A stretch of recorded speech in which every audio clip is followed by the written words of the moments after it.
Welcome to Sweet Life Beat Life. We hope this video helps.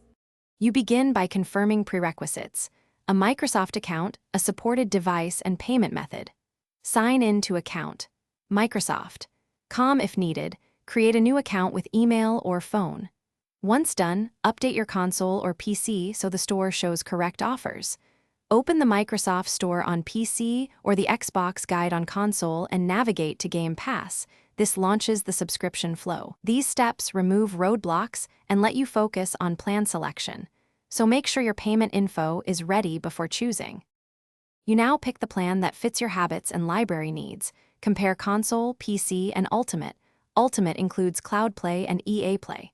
Once chosen, review price and billing cadence. Promotional trials often appear as $1 for month or 3-month deals. Enter payment details precisely, confirm billing address, and accept Microsoft terms. After you complete purchase, the subscription activates immediately.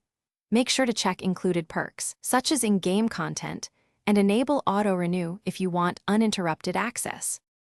You finish by activating and testing access. Open the Game Pass app or Xbox library, download a game, and launch it to verify play. Once done, manage subscription from account. Microsoft. Com, change payment, cancel, or switch plans. If something goes wrong, first check payment method, billing region, and the subscription status. Then restart your device and sign out and back in. If problems persist, remove and re-add payment or redeem any gift codes again. This often resolves blocked purchases or region mismatches. Thanks for watching. Consider subscribing if we helped you.